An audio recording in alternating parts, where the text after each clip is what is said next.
Hello and welcome back to FTW Philly. I'm your host, Marissa Magnata. This week, we focus on player perspectives, diving into different challenges gamers face, how they stay physically and mentally ready for competition, and how their unique experiences have created fresh motivation for representation. Mental preparation is just as important as physical preparation. Let's hear how a mental health coach is working with esports athletes to keep them fit for competition. Brought to you by Dietz & Watson. Being exposed to these games 24/7 affects them monumentally. As a mental health coach or a mental performance coach, my job is to try and deal with anything that pertains to the mental side of competition or performance. Mental health is so important in the esports world because, especially for professional players who tend to run on the younger side of things, they don't necessarily have the time to have developed a lot of the skills that your average adult may have. So having someone kind of involved with them, helping them work through some of the stressors, some of the situations that they're coming across can be extremely beneficial for them, both in terms of helping them with being able to perform their best consistently, as well as just being able to kind of increase the longevity. I worked with the Los Angeles Gladiators Overwatch team, and I was also at the time working with the Gladiators Legion, which is their academy team. When I start working with an athlete or teams, I want to try and start with where they are mentally, which for a lot of players tends to be the stress of getting up in front of a crowd of people and being asked to perform, or their jobs are hinged on their ability to show up and compete at a high level every day. A big thing that I talk about when it comes to this nerd rage on stage is that we actually kind of want to lean into it. Oftentimes it's perceived as something to avoid, when in reality, stress is actually just an activator, and we can choose to see it as an excitement. We build these neural pathways that tell us that when we hit these walls, we're actually just going to be able to overcome them. Mental skills are often perceived as something that you either have or you don't. Confidence tends to be a huge one. You're either a confident person or you aren't. The science does not relate to that at all. So you can actually train confidence as a skill. What it takes, though, is time and deliberate practice. A lot of these players start playing their games because it's fun. It's something that they do as a hobby or something that they can do after school with their friends. And then when they continue to pursue it past just it being a hobby, the grind kind of becomes not only what they need to do to try and get to a professional level, but it's something that they also find inherent joy in. And that's when you start to kind of flirt with that burnout idea, because a player who goes and scrims for 8 hours a day and then goes back to their home or goes back to their room and proceeds to continue to play the game because that's just what they know to do, kind of creates more mental stress and more problems down the road. There are no scientific studies that show that there's any kind of degradation that happens from playing video games. You're talking about, some of these multiplayer games that are giving you the opportunity to communicate with people. You're also developing those habits on how you're going to handle stressful situations. Games give you the opportunity to manage that and to work through stress in a way that really ultimately doesn't affect your day-to-day life. You can shut the game off and you can move on with the rest of your day, but you can develop skills there. You can take the time to learn and grow as a human being, which then you can take that away into some of the other areas of your life. A professional player that I was working with went to a tournament and they texted me right before the final. They're like, I'm super nervous, I'm kind of worried. I said, trust your breathing exercise, stick with it, you'll be fine. He gives me a call and he says, hey, thanks so much for that breathing exercise. It helped me so much. It was so great. And I'm like, what time during the match did you use it? And he was like, no, I didn't use it during the match. After we won the tournament, went out with his friends, had a great time, missed curfew. Mom's chewing him out. He's doing the breathing exercise. He calmly explains to his mother what happened, why he was late. Mom ended up not grounding him. And that was why he gave me a call to let me know that he was just so ecstatic for the breathing exercise. In esports right now, the mental health space is definitely growing. This idea of player performance and the external factors that play into a player's ability to perform are under much more scrutiny than they've ever been before and are only going to continue to be put under the screws.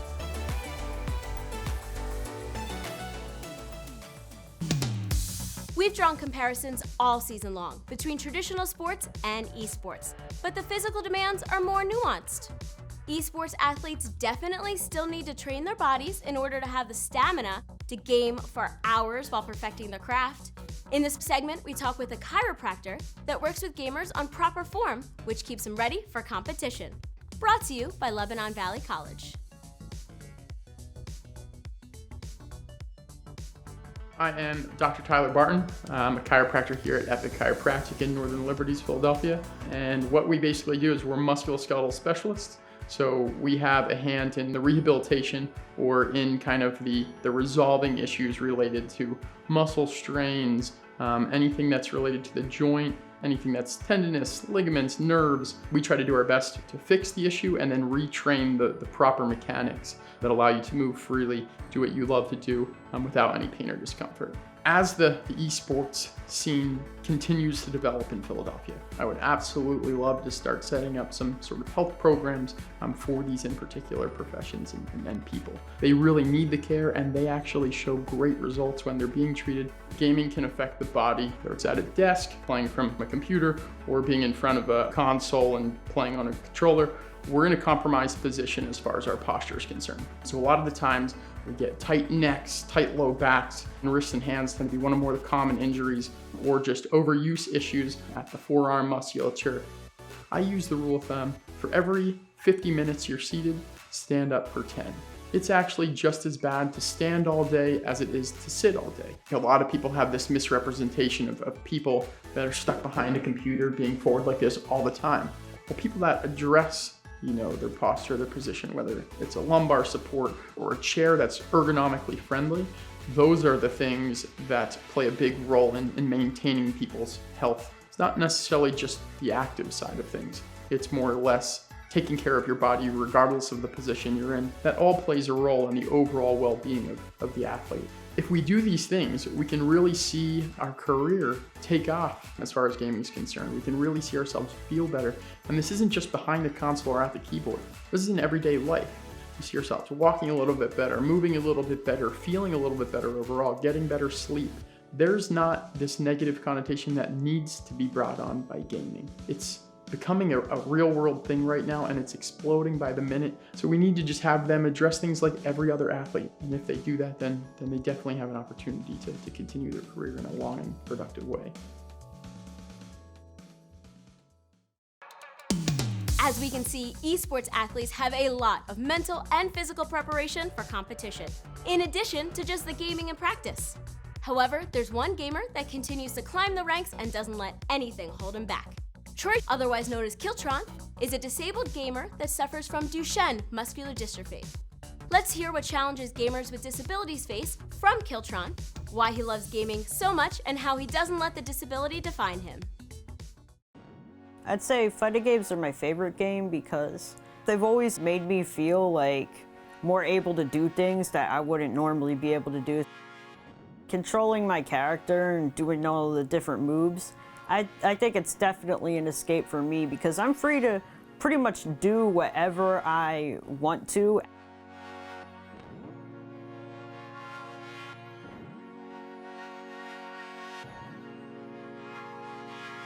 Having Duchenne muscular dystrophy affects Troy in a way that he doesn't have as much energy to be out and about as much as perhaps other competitors are.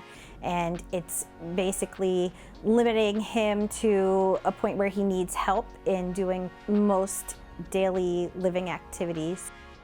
It makes certain things harder, but when I play games and when I do things like that, it sort of makes it seem not so bad. When he was probably 3 or 4 years old, my brother and I would always play Mortal Kombat games when we'd be together for holidays at my parents' house and everything, and he right away wanted to play Mortal Kombat. I've been pretty much playing games my whole life, but I have been competing for about 5 years. My experience with the fighting game community has been really positive. They don't really care what's wrong with you or what makes you different than others. They just want to talk about games and stuff, and that's why I always like the fighting game community a lot. It's very welcoming. There's all types of different people, walks of life that, they just come together for one common thing, just to play games. In the gaming community, in the FGC in particular, Troy has found a lot of friendships and bonds. Just having that level playing field makes him feel like just another competitor. I'd say my ability as far as competing goes, I think that regardless of what I have, I can compete with anybody. I think I'm always like a threat competitively.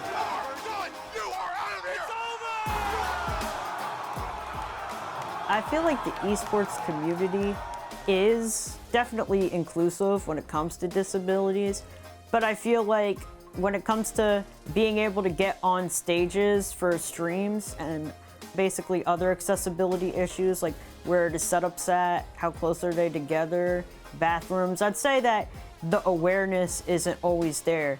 If I have a match on stream and it's on a stage, I've had times where I've unfortunately had to miss out on that opportunity because they weren't able to make any accommodations. He wants to promote accessibility in gaming. He wants to empower other people to show them, look, I'm out here, you can get out here too. So it's a bigger disappointment to him to not be able to get on stream when he earned his spot the same way everybody else did. The first tournament we were at, my mom decided to make a Killtron shirt, and then my friends started asking, oh, where can I get one of those?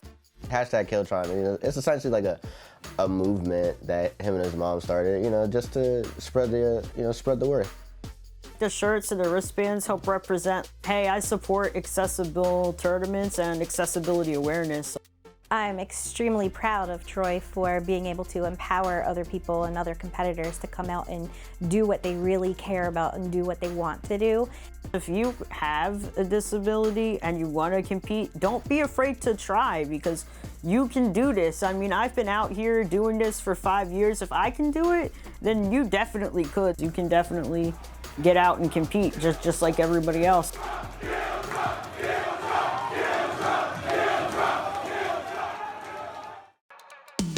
As we've learned from previous episodes, gaming can be a useful tool, and it's not always just for competition or bragging rights. In this final segment, we take a look at how gaming is being used within our aging population to keep the minds and motor skills of seniors sharp. We have a lifelong gamer that has put together a system that helps him do just that with his grandfather. And now he's looking to replicate this system for other seniors to benefit from it. My name is Andrew Zudak. I grew up being told that video games rot your brain, and I have been rebelling against that idea ever since. I'm an avid Nintendo collector. There's a lot of history there that I just absolutely adore. I have these vague memories of being shown a system. Here's a Nintendo, and just being absolutely awe-inspired. Like my eyes would light up and bug out of my head, and being able to control characters on a screen. When I push a button, they move, was mind-blowing to me.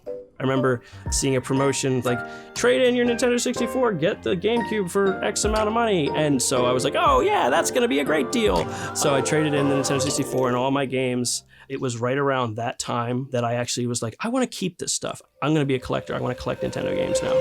My personal favorite is the GameCube because that's when I really started coming into my own as a gamer. A lot of people also say that the Super Nintendo was their best system because this is really where they started coming into their own with story and variety of like, what could a video game be?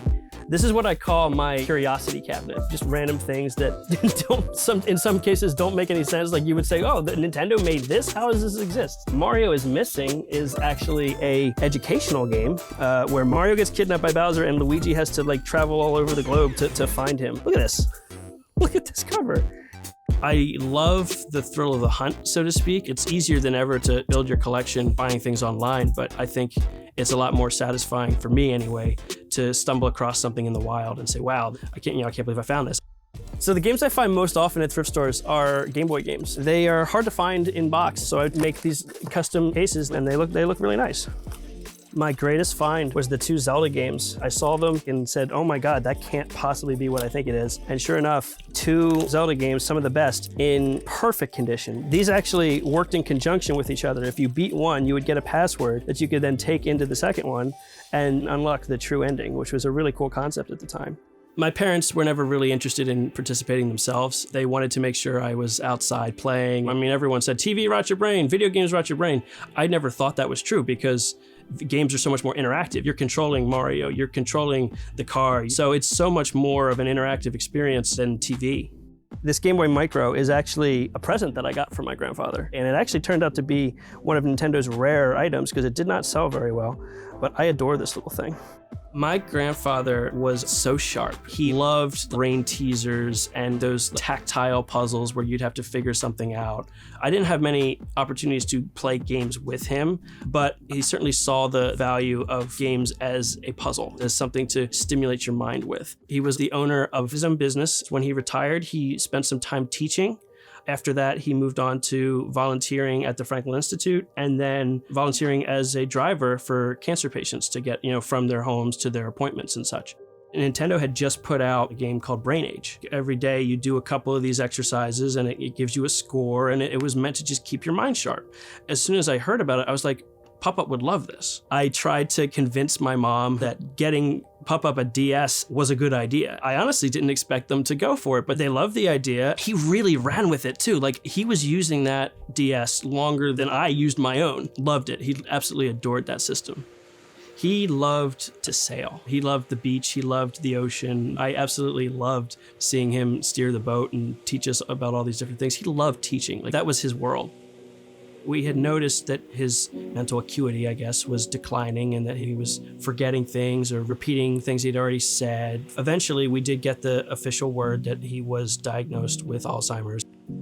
He lost the ability to drive, of course. Didn't stop him, though. At one point, he just wandered out into his car, drove off up the turnpike and got lost, and no one knew where he was. He was found up there and everything was fine, but it was terrifying. I can't even imagine how much that must have hurt him. Not only knowing that your brain is deteriorating, but also being told you can't go anywhere. This part of your life that was so important, it's not safe, must have been devastating. Thinking like, if he had more stimulation, if he had more to do, would that not have happened? I had the idea to give him the ability to drive again through video games. My mom brought him to my house and we got him all set up in my basement, and he had a blast. He was laughing. He was doing really well, actually. He was steering far better than I expected. He knew it was silly. I mean, it was Mario driving like a floating car. So not exactly driving, but still something fun. Seeing how much he enjoyed that, seeing how well he responded to it made me realize I need to put together a setup for him to be able to do this with the steering wheel and the controllers with a car. With my grandfather as inspiration, I'm now taking steps to start a business of bringing this experience to more people. I got an Xbox 360. I found a wheel and pedals at a thrift store. The benefit of using the wheel and pedals is it's inherently familiar. People his age very rarely would have gotten the opportunity to use a video game controller. A wheel and pedals, he's been using his whole life. He was turning, he was accelerating, driving all through these roads. He kept asking where the turn signal was, which there isn't one, but what can you do? But he had a great time. He was laughing, he was smiling, he was talking, he was pointing out things on the road. It made my heart sing. I was giving him something back, something in his life that he had thought was gone. It started with this wheel, which I found at a thrift store. My grandfather owned a Goodyear store, so I put these Goodyear stickers on it because I wanted to give him something that was nostalgic and, make him reminisce on the good old days, give him something familiar to look at. I thought it was a cute touch. My grandfather was only able to use the setup twice before his Alzheimer's progressed to the point where he couldn't. If I had been able to get it to him when he first stopped driving, I think that transition would have been that much smoother. He would have had that much more fun. He wouldn't have felt as devastated for having lost the ability to drive for real because he had this game. Games have such potential to bring joy, to inspire, to teach. Seniors are one of the ages that no one really thinks about when they think, well, who can benefit from video games? For the longest time, it was, oh, that's a children's toy. No, it's not. Games can be for everyone. My business is going to be called Enabled Gaming. The name stems from being able to bring games to people that would not have otherwise used it. I want to enable these experiences and I want them to feel enabled by using it. Once I saw how much fun my grandfather had with the original prototype, I immediately started thinking, okay, how can we make it better? What is the best stand? What is the best wheel? What is the best TV? And finding a way to integrate it into their home. Does a nursing home or a senior living center want several to have in their activity center, or do they want to wheel it from room to room? This prototype has come a long way from the original one that I put together. Every single piece is of higher quality. The stand is built for this wheel, for these pedals. It has the stick shift. This is motorized and it rumbles and vibrates depending on what kind of terrain you're on, and the wheel fights you a little bit like a normal wheel would feel when you're driving. So it's much more immersive. There's a lot of picturesque towns and landscapes to drive through. Everything is customizable depending on the person. My grandfather would be so proud to know that I was taking something he was involved with, that he was the inspiration for, and bringing it to other people in this way. He was a business owner. He loved driving, he loved puzzles, he loved interactivity and training the brain. It all lines up, like it seems so perfect now. Things are happening the way that they are. It's bittersweet being an adult and realizing that you did not get to have an adult heart-to-heart with your grandparents. I would love to talk to any of them about life, love, the world. While reflecting, I've just thought about treasuring the moments that they did give you is so important to me now, because that's all I have left of them at this point, and I want to make them all proud.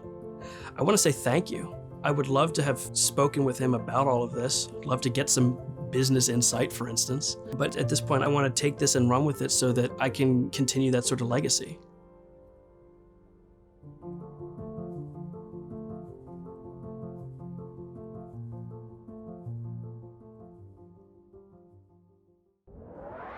As you can see, there's certainly a lot more to gaming than just picking up a controller or being good at it, like hard work, discipline, and self-care. Though there are plenty of challenges and applications, the silver lining is how people are using gaming in unique ways to promote positivity. That's it for us today. I'm Marissa Magnata, and this is FTW Philly.